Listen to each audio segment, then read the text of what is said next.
Bonsoir et bienvenue au GPS pour la famille. Nous avons ce soir le plaisir d'accueillir François de Baudus. François de Baudus est président de l'association IFF des France et animateur dans cette association depuis de nombreuses années. Il est également père et grand-père et va vous présenter ce soir une intervention sur le titre « Motiver un adolescent, un défi ». Bonsoir François. Bonsoir. Alors voilà, c'est à vous de présenter votre animation. Merci beaucoup d'être là pour cette soirée du GPS pour la famille qui va durer une quarantaine de minutes. Très bien. Je suis en effet très content de pouvoir vous parler de la motivation d'un adolescent parce que dans le titre, c'est même marqué un défi avec un point d'interrogation. Est-ce qu'on est capable de motiver un adolescent? C'est une vraie question. La question que se posent tous les parents, et donc voilà, je suis très content de pouvoir vous en parler. Et à la fin de la présentation, eh bien, vous en jugerez de savoir si c'est vraiment possible ou pas. Alors, je vous propose de partager mon écran parce que vous aurez comme ça un petit diaporama. Voilà.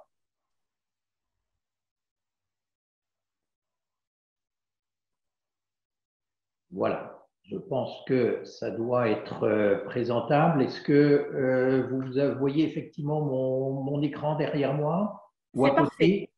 C'est parfait. Très bien. Eh bien, je voudrais commencer pour savoir ce que l'on va dire, par se poser la question, mais finalement, qu'est-ce que... Alors, attendez, j'ai un souci parce que mon GPS ne défile pas. Ça y est. Voilà, je voudrais commencer par essayer de définir ce qu'est une motivation. En fait, motiver, ça consiste à susciter une force qui entraîne à l'action. Donc, il y a trois aspects là-dedans. Il y a susciter, c'est-à-dire que ça va être vous, votre rôle de parent, c'est faire désirer quelque chose, et ce quelque chose, c'est une force. Une force, c'est-à-dire quelque chose qui va faire bouger, c'est le moteur qui va permettre à l'adolescent d'agir, d'avoir une action. Et donc, motiver, ça va consister à suggérer à votre adolescent un motif pour agir en vue d'un bien perçu comme tel, peu importe la définition du bien. Alors évidemment, c'est moins radical que de donner un coup de pied aux fesses de votre enfant, ce qui est d'ailleurs absolument interdit par la loi, mais c'est peut-être quand même plus efficace, par contre, que de négocier indéfiniment avec un enfant jusqu'à ce qu'il arrive et qu'il bouge spontanément. On s'aperçoit que, eh bien, ça prend parfois beaucoup de temps. Alors, la première des choses à faire, ça va être d'observer. Il va falloir observer en fait, il va falloir observer votre adolescent. Et pourquoi l'observer? C'est l'observer pour découvrir les difficultés et les possibilités de notre adolescent. Parce qu'en fait, un adolescent, comme tous les enfants, bien sûr, ils ont des difficultés, mais ils ont infiniment de possibilités, comme tout être humain. Par contre, ce qui se passe, c'est que la plupart du temps, nous voyons les difficultés et on oublie un peu rapidement les possibilités. Et donc, ce qui compte, ça va être d'être positif. En fait, en étudiant sa manière de réagir, sa façon de se comporter, eh bien, les parents peuvent diagnostiquer les types de difficultés que rencontre un adolescent. Et les possibilités de notre adolescence, ça va être aussi de les observer, de les découvrir, ce qui va vous permettre peut-être de vous dire, bah, mon ado, il est affalé sur le canapé, oui, mais je sais que c'est un grand sportif. Et donc, je vais pouvoir le motiver non pas sur le canapé, mais le motiver sur le sport. Si j'ai un jeune qui est un accro du portable, comme ça arrive, eh bien, ce jeune, c'est peut-être un créatif. Et donc, en l'observant, vous allez constater qu'il est accro du portable, bon, d'accord, ça c'est le côté, la difficulté, mais la possibilité, c'est qu'il est créatif, c'est qu'il est sportif, etc. Et donc, ce qui est vrai, c'est que dans un contexte de difficulté, les parents ont tendance à se focaliser sur les aspects négatifs du comportement. On est tous comme ça, sans observer les signes de ce que l'on appelle le génie polymorphe, qu'est chaque enfant. Alors, Ross Campbell, dont vous avez sans doute entendu parler, qui est un pédopsychiatre américain, conseille de regarder son enfant quand il joue, surtout quand il est en bas âge. Mais vous pouvez aussi regarder un adolescent. Alors, le regarder, l'idéal, c'est de le regarder sans qu'il le sache, sans qu'il le voie. Vous le regardez délicatement. Quand est-ce que vous alliez… Il ne s'agit pas d'être un détective, bien sûr, ce n'est pas le but. Mais il s'agit de porter son enfant dans son cœur et donc de le voir autant que possible et sous, je dirais, les moments quand il est le plus naturel possible. C'est là où vous allez trouver toutes ses capacités. Et c'est une habitude qu'il faut essayer d'avoir, c'est de regarder nos enfants pour les observer et en faire une analyse. Hein. Alors, bien sûr, ce regard, il doit être affectueux. Il faut que nous soyons dans une disposition d'esprit positive, sinon il n'y aura que les difficultés. Donc, il faut que ce soit un regard affectueux et même, je dirais, un regard inconditionnel, même lorsque les circonstances nous poussent à réagir négativement. Et peut-être aider notre enfant à l'occasion en lui disant eh bien, je suis content que tu sois là, ou j'ai choisi d'être avec toi et je ne le regrette pas. Hein. Voilà. Eh bien, ça, c'est important. Et grâce à ça, on va pouvoir identifier quel est le type d'intelligence de notre enfant. Ça, c'est important à essayer de définir ça.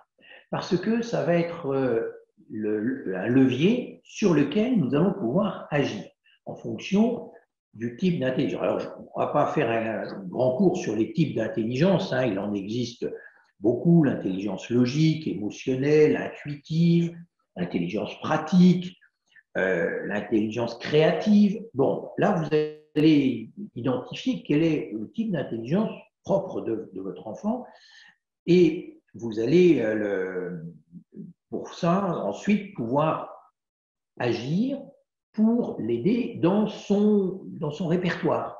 Hein. S'il est essentiellement logique, eh bien évidemment, il ne faudra pas trop jouer sur la phase émotionnelle parce que ça ne va pas forcément marcher, si surtout a fortiori, il a une intelligence pratique et utilitaire. Hein. Bon, donc, vous comprenez, on comprend ça assez facilement. Alors, pour repérer les signes extérieurs de démotivation, puisque c'est là où on est souvent, c'est devant ça qu'on est confronté, il y a des signes extérieurs de démotivation.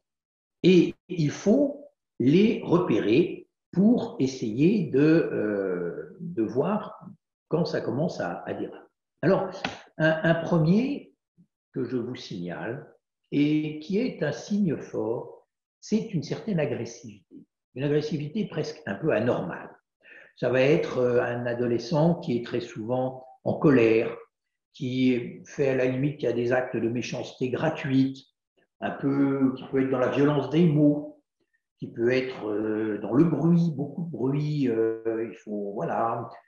qui va peut-être prendre des risques qu'il va prendre de façon exprès pour montrer qu'il n'est pas bien. Il n'est pas bien et en conséquence, s'il n'est pas bien, il va être démotivé. Il n'aura pas l'énergie dont on a parlé au début, l'énergie pour agir. Donc ça, c'est ça peut être un premier signe auquel il faut être attentif. Un autre signe, ça va être au contraire dans l'autre sens. Ça va être l'adolescent qui va changer, mais sans faire d'eux. Il est très discret, celui-là.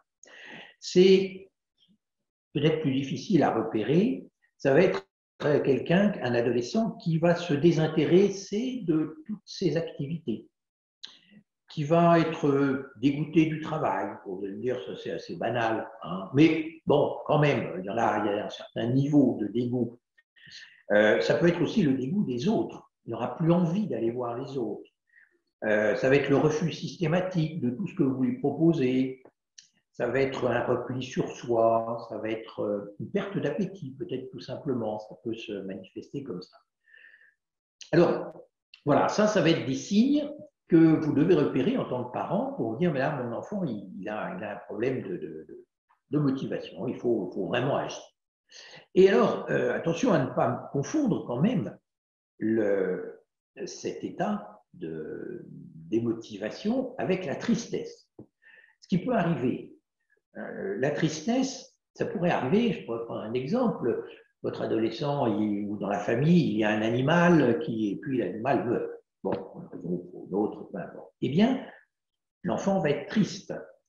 Et il y a une phase de deuil qui est nécessaire et qui peut être ressentie en lien avec différentes ruptures, et ça va nécessiter un certain temps. Et pendant ce temps, eh bien, vous aurez peut-être l'impression qu'il est démotivé.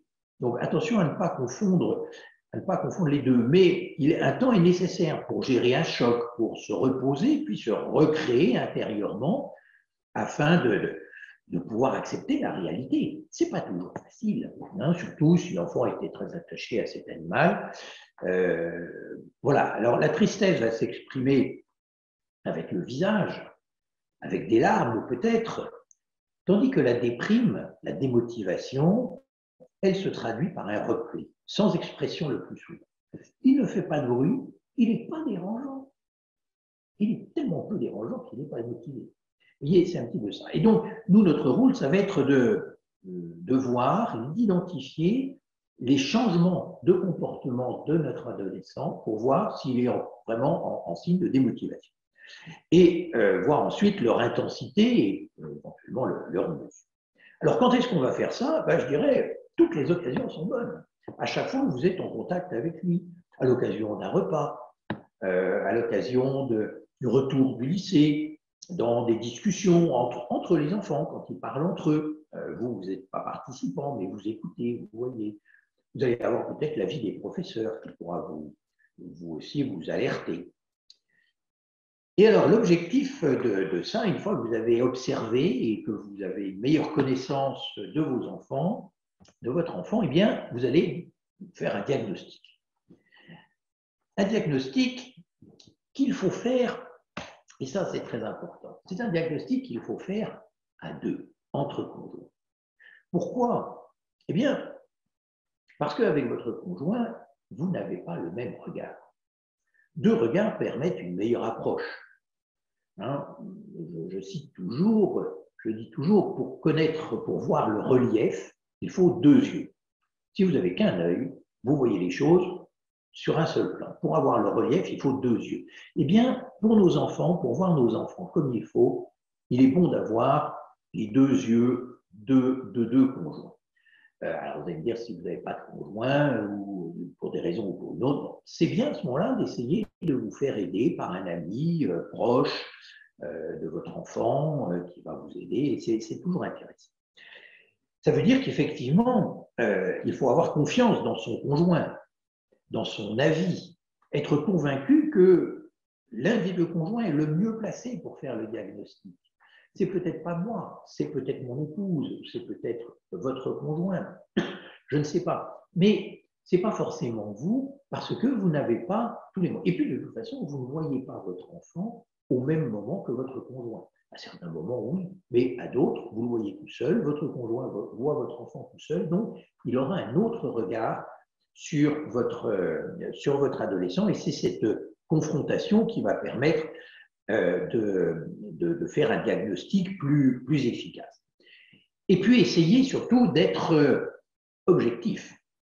Objectif. Attention à l'imagination. Notre imagination qui est extrêmement trompeuse. Et si vous arrivez à être objectif, vous allez identifier des causes objectives. Les causes objectives, qu'est-ce que ça va être? Ça, c'est assez facile à imaginer.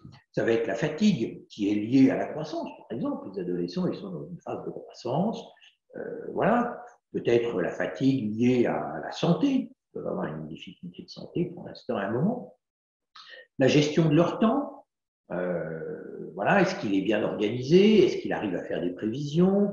Est-ce qu'il équilibre bien l'alternance entre du temps de travail, du temps de détente, du temps en famille?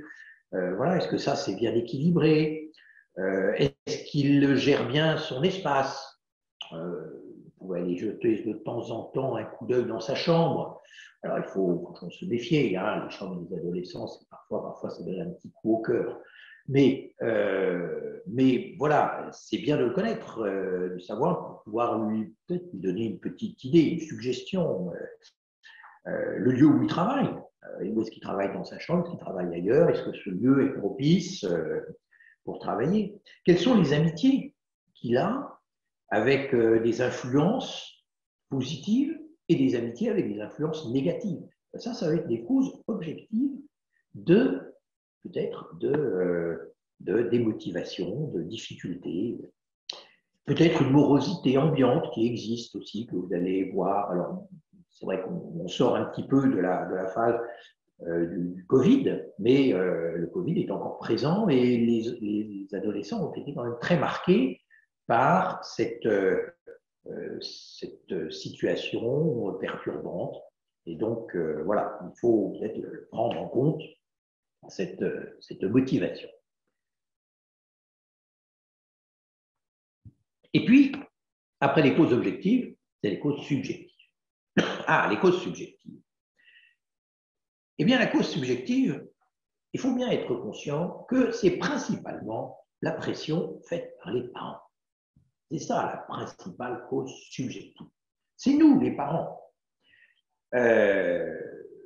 Et nous, eh bien, qu'est-ce que l'on va faire? Eh bien, il se trouve que nous avons une certaine tendance à avoir une vision à moyen et long terme sur nos ados. Or, nos enfants, ils ne sont pas dans le moyen et long terme. Ils sont dans le présent. Nous, on a souvent aussi tendance à être dans le passé. Ça ne les intéresse pas, le passé. Non, ils sont dans le présent. Et donc, nous, parents, eh bien, on se pose la question, est-ce qu'il va passer en classe supérieure? Est-ce qu'il a des examens? Comment vont se passer les vacances? Ou bien on va même parfois imaginer le pire. Le pire, mon enfant va sortir le week-end prochain. Comment ça va se passer? Quelles sont ses amitiés? Est-ce qu'ils sont bien? Est-ce que ça va? Et donc, nous allons mettre effectivement, nous allons nous inquiéter. Nous allons nous inquiéter. Et cette inquiétude va se rejaillir sur l'adolescent qui la ressent très bien. Ils ne sont quand même pas, ils sont pas sensibles. Ils sentent que l'on n'est pas bien. Nous-mêmes, parents.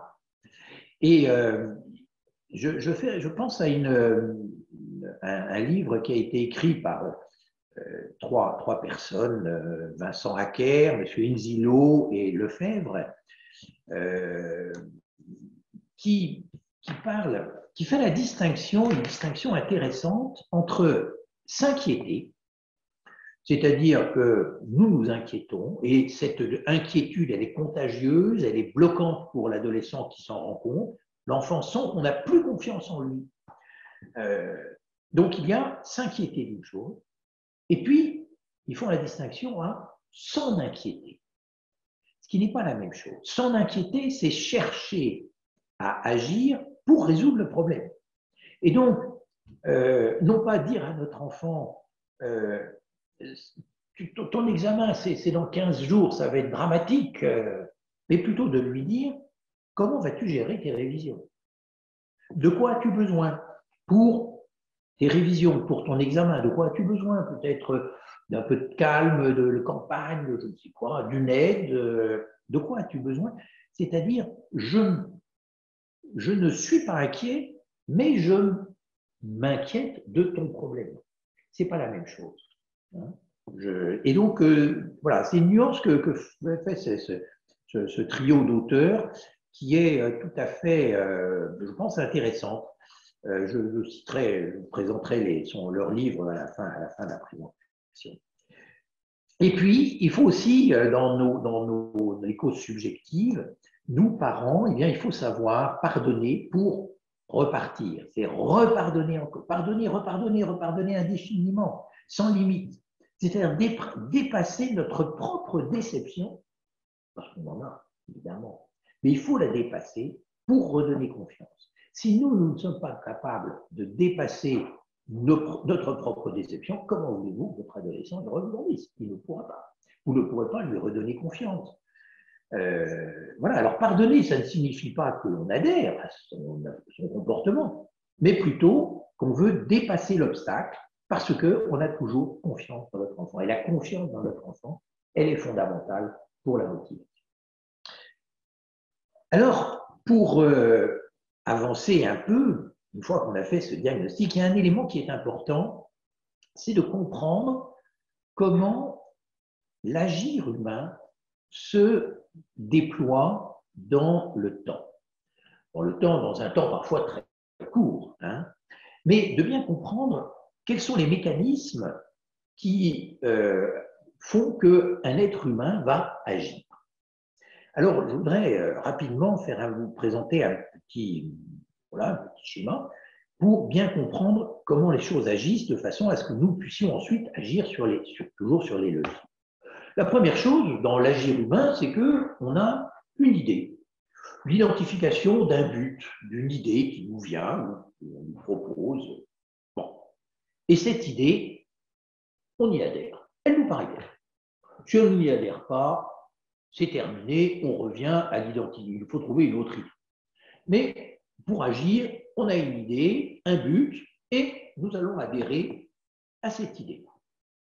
Une fois qu'on a adhéré, on va délibérer, c'est-à-dire on va essayer de réfléchir un peu sur qu'est-ce qu'on pourrait faire, comment ça pourrait se mettre en place, trouver des moyens, mais là on est encore assis dans son fauteuil, hein. On n'a pas encore bougé, on est toujours affalé dans le canapé, il n'y a pas de problème. Mais on y réfléchit, on délibère, on se dit qu'est-ce qu'on pourrait faire, et on réfléchit dans ça.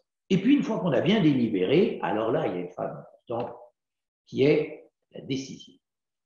Là, j'ai décidé, je décide, oui, ça y est, j'y vais. Je vais faire ce qu'il faut pour mettre en œuvre, exécuter ce que j'avais prévu, ce dont j'avais réfléchi, la délibération que j'avais eue, qui m'avait donné plusieurs possibilités. J'ai pris une décision, je fais ceci et je le mets en exécution. Et une fois que j'ai exécuté, je vais jusqu'à l'achèvement. Et à ce moment-là, eh bien, on arrive à la satisfaction. La satisfaction de quoi? Du but initial. D'accord? C'est-à-dire de cette idée que nous avions et que nous avons réussi à mettre en œuvre. Alors, dans ce schéma, vous avez deux facultés qui agissent, l'intelligence et la volonté. Tout ce qui est à gauche de votre écran relève de l'intelligence. Tout ce qui est à droite relève de la volonté. Et donc, il faut comprendre que nous, en parents, nous allons pouvoir agir soit sur l'intelligence, soit sur la volonté, mais vous comprenez bien qu'il ne faut pas avoir des enfants qui soient hyper intelligents et pas volontaires, ou hyper volontaires et pas intelligents. Il faut l'équilibre. Si on n'a pas l'équilibre, ça casse. Et ça, c'est très important. Et nous allons pouvoir agir au niveau de nos enfants sur chacun des niveaux. Et quand ça se passe bien, eh bien, la motivation, elle vous permet d'arriver à cette satisfaction. La motivation, elle va être déployée parce que l'objectif que l'on s'était fixé au départ, on y est arrivé. On a été satisfait. Et ça, à ce moment-là, on entre dans le cercle vertueux. Et on va pouvoir être motivé pour recommencer, on a confiance en nous, et à ce moment-là, ça redémarre dans le bon sens. Alors nous, parents, eh bien, il faut être en mesure de pouvoir agir. On va pouvoir agir eh bien, à chacun des niveaux, dans l'identification du but, avoir une petite réflexion avec l'enfant. Exemple, organiser un week-end avec des amis. Eh bien, tiens, qu'est-ce que tu en penses? Ah ben oui, c'est une bonne idée. Bon, et là, il adhère. L'enfant adhère. Ou au contraire, il va dire, non, non, organiser un week-end avec des amis, non, non, il n'est pas question. Bon, mais très bien, on va essayer de trouver autre chose. Au niveau de l'adhésion, là aussi, nous pouvons aider. Ce n'est pas dans le même domaine, on est dans le domaine de la volonté. L'adhésion, elle va pouvoir se faire, c'est-à-dire reconnaître qu'une idée est bonne, ça, c'est le domaine de la volonté, et c'est la formation du jugement. Nous, parents, nous devons aider, nous devons former le jugement de nos enfants pour qu'ils sachent reconnaître que telle idée est bonne pour lui, est une idée qui va le faire grandir, qui va lui apporter quelque chose. Et ça, c'est la formation du juge. On peut l'aider dans les délibérations, l'aider à réfléchir aux moyens, l'analyse des difficultés, les idées à mettre les moyens à mettre en œuvre. Il va peut-être en trouver beaucoup tout seul, mais on peut aussi l'aider un petit peu, c'est peut-être ce qu'il y a de plus facile. La décision. Ah, comment aider un enfant à décider, prendre une décision? C'est très difficile. La décision est quelque chose que beaucoup de personnes n'arrivent pas à prendre, beaucoup d'adultes même, qui ont beaucoup de mal à prendre des décisions. Et à ce moment-là, ça nous fait ce qu'on appelle des velléitaires, hein, des gens qui tournent. Ils délibèrent indéfiniment, mais ils ne prennent pas la décision. Ils ne sont pas des volontaires, ils sont velléitaires. Bien, comment aider la décision? Eh bien, il faut apprendre à nos enfants à prendre des décisions. Et là, on va l'apprendre, il faut commencer très tôt, par des petites responsabilités, donner à nos enfants des petites responsabilités, même quand ils sont très jeunes. Alors, ça peut être à toutes occasions diverses, à l'occasion d'une activité sportive, à l'occasion d'une activité de scoutisme, d'une responsabilité dans la famille. Tu as la responsabilité, par exemple, cette semaine, d'aller, c'est toi qui achète le pain. Bon, eh bien, cette responsabilité, vous allez la donner. Et à chaque fois, ça veut dire que tous les jours, il va falloir qu'il prenne la décision d'aller acheter le pain. Et s'il ne le fait pas, eh bien, il va bien réaliser que la décision n'a pas été faite. Et vous allez en parler avec lui, non pas en l'assumant, en l'accablant de reproches, mais en lui disant, ah, tiens, tu ne vas pas acheter le pain là. Et non seulement tu ne vas pas acheter le pain, mais personne ne va le faire à ta place. C'est-à-dire qu'aujourd'hui, il n'y a plus de pain dans la famille. Il n'y a pas de pain pour le dîner. C'est terrible. C'est vrai que c'est terrible de ne pas avoir de pain. Mais c'est comme ça qu'il va prendre conscience que la décision qu'il doit prendre, la responsabilité qu'il a, elle entraîne des conséquences. Et ça, c'est vraiment très important. Donc voilà, c'est comme ça qu'il va peu à peu apprendre à prendre des décisions. Et puis ensuite, on peut l'aider dans l'exécution, on peut l'aider à l'aide matérielle. Attention à ne pas faire à sa place, bien sûr. L'achèvement. L'achèvement, c'est important d'aider notre enfant à aller jusqu'au bout. Lui dire, et n'abandonne pas. Tu as commencé, il faut que tu ailles jusqu'au bout. Tu as commencé à faire une activité de, je ne sais pas moi, de solfège, de musique. Le solfège, c'est pas ce qu'il y a de plus amusant. Faire de l'instrument, c'est plus sympathique que de faire du solfège. Mais pour faire de l'instrument, il faut faire du solfège. Il ne faut pas abandonner, va jusqu'au bout. Parce que tu as pris cet engagement, tu l'as décidé, donc va jusqu'au bout. Et il faut aider notre enfant à faire les efforts nécessaires pour atteindre cet objectif. Et c'est comme ça qu'il va trouver la satisfaction. Alors la satisfaction, il faut parfois, surtout chez les adolescents, leur mettre en évidence qu'ils sont arrivés au bout.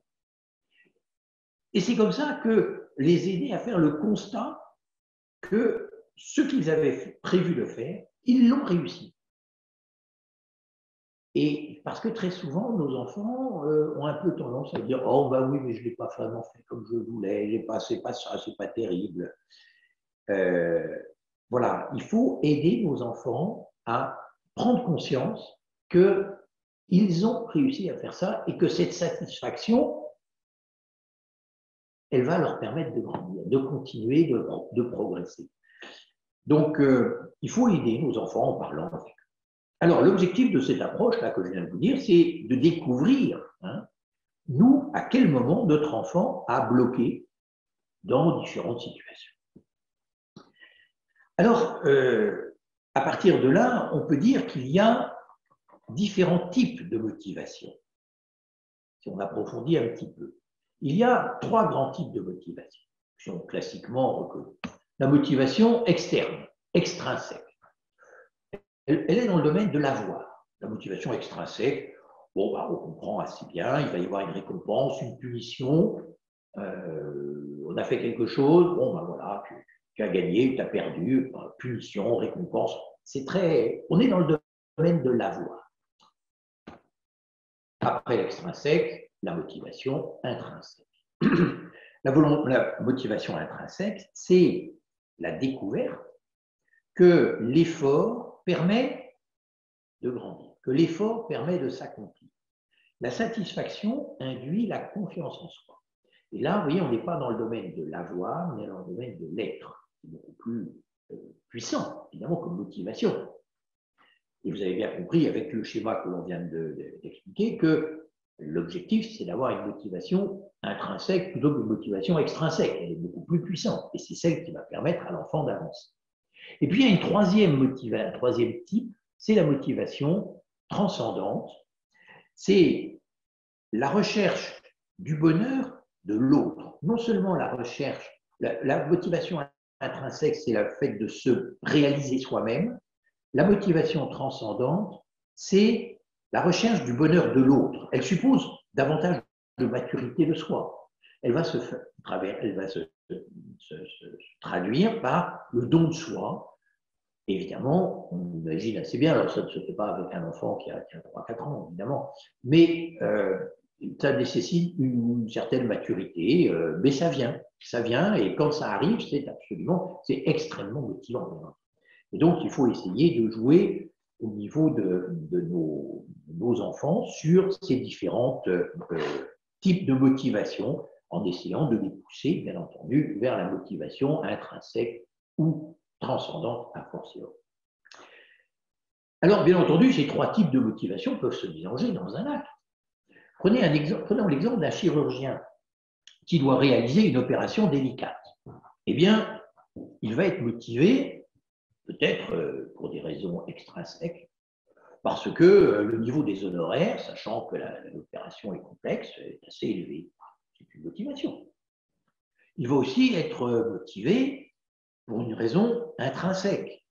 C'est le prestige qu'il va avoir pour avoir réalisé cette opération très délicate.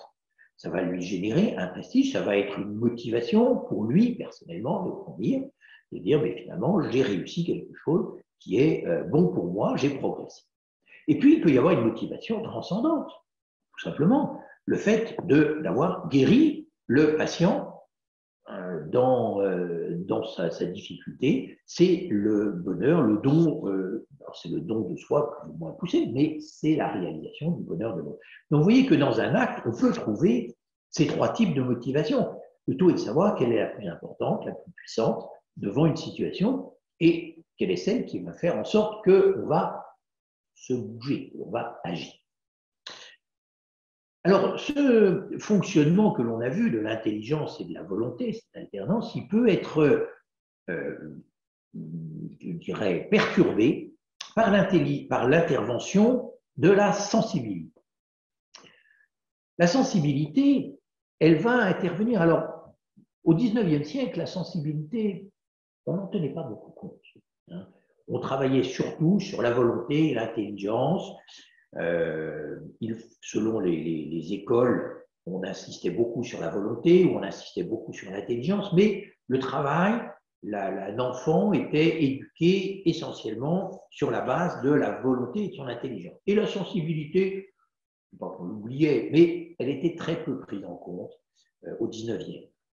Si on se met au 20e et au 21e siècle, vous voyez la différence. Ce qui compte, ce qui pèse, c'est la sensibilité. Je ne dis pas que la volonté et l'intelligence soient négligées, mais tout aujourd'hui passe par la sensibilité qui a comment je ressens ceci, comment je le vis. Et c'est en fonction de ça qu'on va agir. Alors, il faut le savoir, parce que, évidemment, le simple raisonnement qui aurait permis au 19e de motiver quelqu'un, de dire mais je vais le faire parce que c'est effectivement quelque chose de très grand, un bel objectif, c'est pour la patrie, c'est pour le devoir familial, etc. Eh bien, aujourd'hui, ça peut jouer, mais c'est surtout la sensibilité par laquelle il va falloir passer. Et donc, il faut savoir que ce schéma, il est perturbé. Alors, on pourrait passer beaucoup de temps aussi sur l'importance de la sensibilité. Là, on n'a pas le temps en 3/4 d'heure de tout évoquer. Mais voilà, sachez que cette sensibilité, elle peut perturber sérieusement le schéma qu'on a vu tout à l'heure, qui est pourtant celui de l'agir. Hein. Et la sensibilité risque justement de paralyser un petit peu notre ado, parce qu'il va plus penser à ce qu'il ressent plutôt qu'à ce qu'il devrait penser. On est plus dans le ressenti. Alors, pour essayer d'être concret, parce que tout ça, on va me dire, bah, c'est bien gentil, mais bon, soyons un petit peu concrets. Nous, parents, qu'est-ce qu'il faut faire? Eh bien, une fois que vous avez fait l'observation, que vous avez fait votre diagnostic, que vous avez pris en considération le mode de fonctionnement d'un acte, d'un agir humain, la prise en compte de la sensibilité, essayons de trouver quelques solutions. Eh bien, quelques solutions. La première, ça va être d'essayer de corriger les causes objectives. C'est ce qui est le plus facile. Les causes objectives que l'on a identifiées tout à l'heure, un certain nombre sont faciles à corriger et ça va déjà beaucoup aider notre enfant. Parce que ce sont des causes objectives qui lui sont souvent externes. Et donc, le simple fait de supprimer ces causes va lui faciliter les choses. Bon. Et puis ensuite, il faut être conscient qu'un enfant est sa propre solution. Il a en lui sa propre solution. C'est-à-dire qu'il faut que nous, parents, en ayant observé, en ayant trouvé les qualités de notre enfant, nous trouvions en lui un antidote à la situation. Chaque défaut de caractère a un envers positif, une qualité sur laquelle on va pouvoir s'appuyer. Par exemple, un enfant qui est mauvais en langue est peut-être curieux. Eh bien, dans ces cas-là, pour l'aider à travailler sur la langue, eh bien, l'idéal, ce serait peut-être de l'emmener dans le pays en question, à l'occasion de vacances, à l'occasion d'une opération ludique, non pas lui dire « bon, cette année, ça a été dramatique, je t'envoie dans une école pendant 2 mois en Angleterre ou en Allemagne ou en Espagne, peu importe. L'Espagne, c'est plus sympathique que l'Angleterre, hein, mais bon, il peut prendre ça comme un peu comme une sanction, en disant j'ai pas été assez bon, alors du coup je vais me prendre 2 mois de vacances, là, enfin de vacances, ça va pas être des vacances, parce que je vais me prendre des cours en Angleterre. Bon, mais si vous allez en Angleterre avec lui, que vous faites un séjour, etc., il va découvrir que l'Angleterre, c'est pas si mal que ça, et qu'il y a des choses intéressantes. Bon, vous savez que c'est pas du tout la même approche. Il faut être concret et positif. Concret et positif en lui fixant des objectifs atteignables. Exemple, vous pourriez reprendre la correction d'un devoir avec l'enfant pour essayer de mettre en évidence ce qui a bloqué. Parce que l'enfant, qu'est-ce qui se passe? Il a fait un devoir, il a eu une mauvaise note, son professeur lui a dit, tu as eu 5. Il lui a expliqué pas grand-chose, mais ne lui a pas forcément expliquer pourquoi il a eu 5, à part hors sujet. Bon, d'accord, mais une fois qu'on est hors sujet, on n'est pas beaucoup plus avancé. On sait qu'on est hors sujet, et ça ne marche pas trop. Si c'est en maths, eh bien, il y a un problème et on ne sait pas bien où ça a bloqué. Si vous prenez le temps de refaire le devoir avec l'enfant, eh bien, vous allez vous identifier le lieu, le blocage où il s'est véritablement planté. Et vous allez à ce moment-là pouvoir lui dire, bah, tu vois, ton problème, c'est tu es hors sujet. Pourquoi tu es hors sujet? Parce que quand tu as fait ton plan, tu n'as pas été assez précis. Ou parce que sur ton devoir de maths, eh bien, tu n'as peut-être pas pris en compte toutes les hypothèses que l'on t'a données. Tu n'as peut-être pas bien lu la question, tout simplement. Tu n'as peut-être pas compris la question. Donc, la première des choses, c'est peut-être de comprendre la question. Et à ce moment-là, tu vas trouver peut-être plus facilement. Mais voilà, c'est en mettant le doigt de notre enfant sur cette difficulté qu'il va pouvoir progresser. Et on va chercher ensemble. Chercher ensemble, c'est progresser, c'est dans le dialogue, c'est dans l'écoute active. Notre enfant est notre allié. Il faut bien considérer que notre enfant est notre allié et non pas notre ennemi, notre problème. Non, notre enfant est notre allié. On peut aussi, pour aider notre enfant, à aider à trouver l'enfant dans la propre solution en lui, le questionner. Questionner sur des sujets très divers, mais sans donner notre avis trop rapidement. Si nous donnons nous-mêmes notre avis, il ne va pas se casser la tête, hein, il ne va pas réfléchir. C'est à lui de trouver, grâce à nos questions, c'est lui qui va progresser.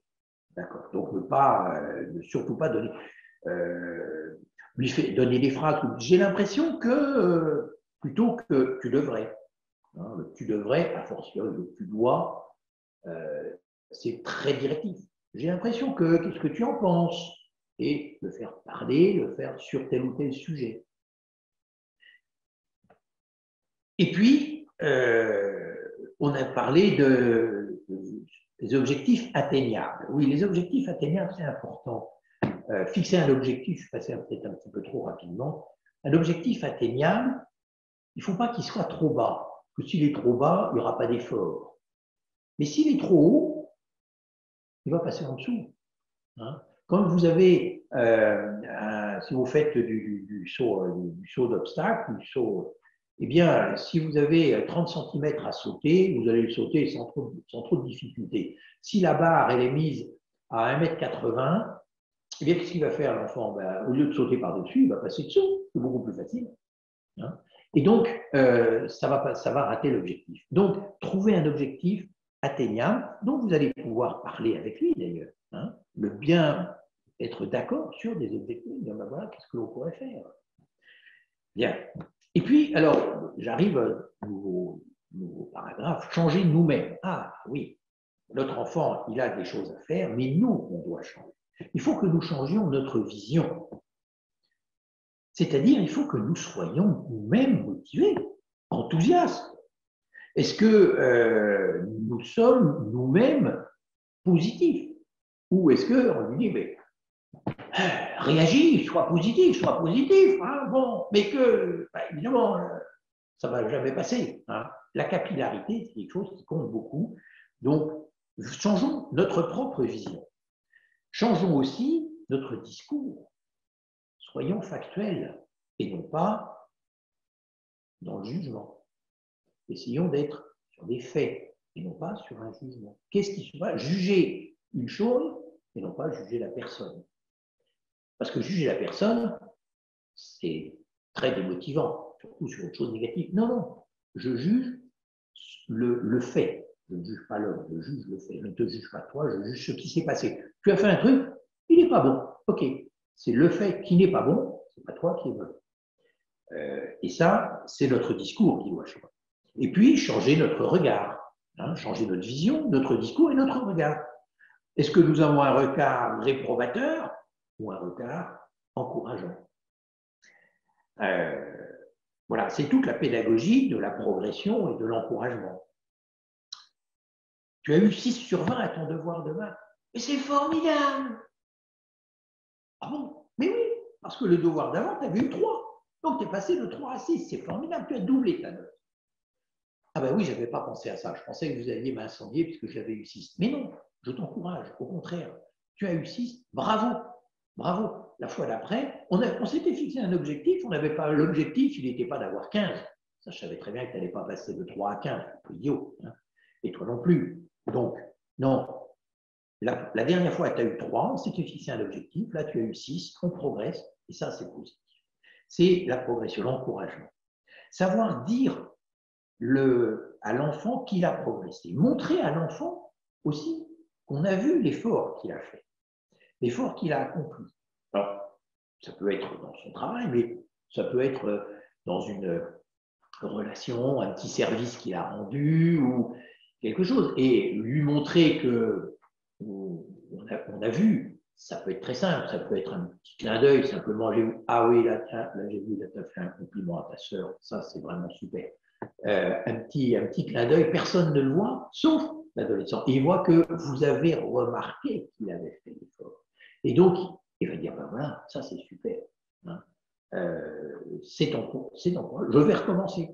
Et il faut aussi soutenir l'enfant, soutenir l'effort, en y participant éventuellement. Éventuellement, il faut soutenir son effort. Bah, oui, bon, ben, ce soir, comme on est en période de révision, ben, écoute, je pense qu'il vaudrait mieux pas que tu regardes un film, etc. Mais personne dans la famille ne regarde le film. Ah oui, ah bah oui, nous non plus, on ne va pas regarder le film. Oui, c'est un peu dur, c'est vrai, mais bon, voilà, c'est comme ça qu'on va l'encourager, qu'on va participer à son effort. Voilà, donc changer nous-mêmes progressivement, faire la progression, l'encouragement, et c'est comme ça que l'on va aider notre enfant. Alors, je vois que le temps est à peu près écoulé, mais ça tombe bien parce que j'en arrive à la conclusion. Alors, la conclusion, c'est quoi? C'est que finalement, on a beaucoup de moyens à notre disposition pour susciter une force qui entraîne à l'action. C'est la définition que l'on avait mise. Il faut, nous, parents, susciter la force. Il ne s'agit pas de donner un ordre, ça ne marche pas. Il faut susciter cette force qui va entraîner à l'action. Motiver, c'est un enjeu considérable et nous avons les moyens. À nous de les mettre en œuvre. On vient d'en voir un certain nombre. Vous-même, vous pouvez en avoir imaginé d'autres avec votre enfant, bien sûr, compte tenu de votre contexte familial. Mais la solution, elle est dans l'enfant et elle est notre attitude vis-à-vis de l'enfant. La motivation de l'enfant, elle dépend beaucoup de nous, hein, de notre attitude, de notre façon de voir les choses, de notre façon d'encourager notre enfant. À nous de mettre en œuvre tous ces moyens. Et à ce moment-là, eh bien, je reprends un conseil de Vincent Hacker, dont on parlait tout à l'heure, nul n'est à l'abri de réussir, et vous, en tant que parent, vous en faites partie. Vous avez toutes les chances de réussir. Voilà. Alors, je vous avais dit que je vous proposerais un petit peu de bibliographie. Il y en a énormément. Hein. Si vous allez dans les librairies, vous allez trouver. Alors, le premier que je vous propose, c'est ados, comment les motiver par Vincent Hacker, Christophe Inzirio et Bruno Lefebvre. C'est devenir le coach de son enfant. Ados, comment les motiver. J'ai pris un certain nombre d'idées là-dessus.